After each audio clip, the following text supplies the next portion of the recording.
भगवान गणेश, जिनकी पूजा किसी भी शुभ कार्य में सर्वप्रथम की जाती है, क्या आप जानते हैं उनका जन्म कैसे और कब हुआ था? अगर नहीं तो इस वीडियो में अंत तक बने रहें। नमस्कार, एक बार दोबारा आपका हमारे YouTube चैनल पर हार्दिक स्वागत है।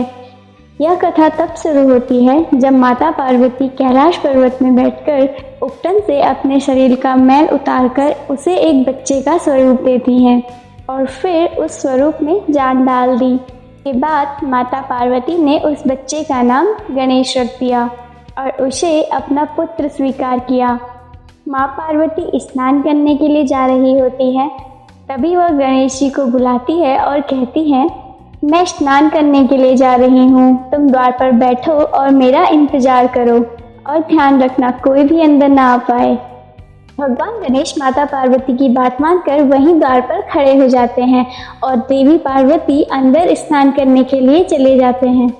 फिर भगवान गणेश द्वार पर पहरा देने लगते हैं। कुछ समय बाद भोलेनाथ वहां नंदी और कुछ सेवकों के साथ आते हैं।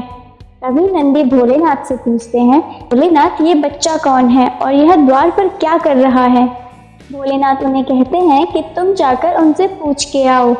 तभी नंदी और दो सेवक भगवान गणेश के पास जाते हैं और उनसे पूछते हैं कि तुम कौन हो? तभी भगवान गणेश उन पर क्रोधित हो जाते हैं और वो कहते हैं कि तुम्हारी हिम्मत कैसे हुई कि तुम गणेश से सवाल जवाब कर सको, और वह द्वार के अंदर जाने के प्रयत्न करने लगते हैं। तभी भगवान गणेश उन्हें रोक देते हैं और फिर गणेश अपनी गदा उठाते हैं और जोर से नंदी पर प्रहार करते हैं। इसके बाद नंदी और सेवक दौड़ते हुए तुरंत भोलेनाथ के पास चले जाते हैं और उनसे कहते हैं कि उस बालक ने हमसे बहुत ही बदतमीजी की। इसके बाद भोलेनाथ को गुस्सा आ जाता है और वह वहां स्वयं चले जाते हैं।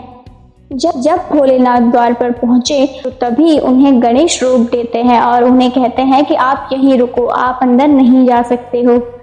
भोलेनाथ गणेश से कहते हैं कि ये मेरा घर है, तुम कौन होते हो मुझे मेरे ही घर में अंदर जाने से रोकने वाले?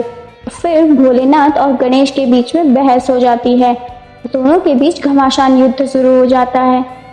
गणेश का वार भोलेनाथ पर भारी पड़ जाता है। गणेश और भोलेनाथ के युद्ध से पूरा संसार कांप जाता है और तब सभी देवता भोलेनाथ के पास पहुंचते हैं और सभी देवता मिलकर गणेश को समझाने की बहुत कोशिश करते हैं कि यह भोलेनाथ है और यह इन्हीं का घर है, तो तुम इन्हें नहीं रोक सकते हो। पर गणेश किसी की भी एक भी नहीं सुनते हैं। जब सभी देवता भी गणेश को समझाने में असमर्थ रहते हैं, फिर गणेश और भोलेनाथ के बीच में दोबारा युद्ध शुरू हो जाता है।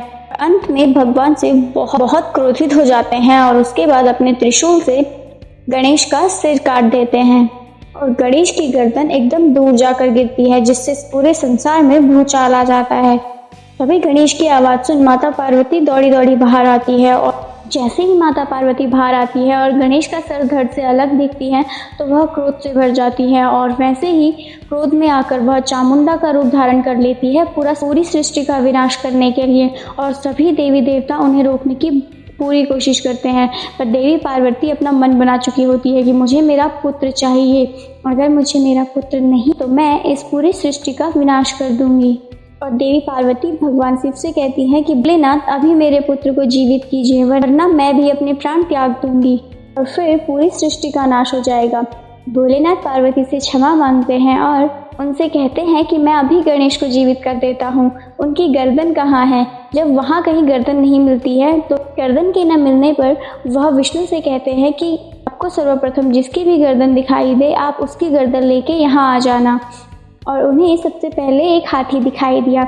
विष्णु जी ने अपने सुदर्शन चक्र से हाथी का सिर धड़ से अलग कर दिया और महादेव के पास ले आए। और महादेव पार्वती से कहते हैं कि देवी, मेरे पास और कोई उपाय नहीं है, मुझे इस हाथी के ही सर को गणेश के धड़ पर लगाना होगा। पार्वती यह स्वीकार कर लेती हैं। भगवान भोलेनाथ गणेश की धड़ से सर को मिला देते हैं और बालक जीवित हो जाता है, उठकर बैठ जाता है। माता पार्वती का क्रोध शांत हो जाता है और पुत्र गणेश को अपने सीने से लगा लेती हैं। अगर आपको यह कथा पसंद आई हो तो हमारे YouTube चैनल को लाइक, शेयर और सब्सक्राइब करें। धन्यवाद।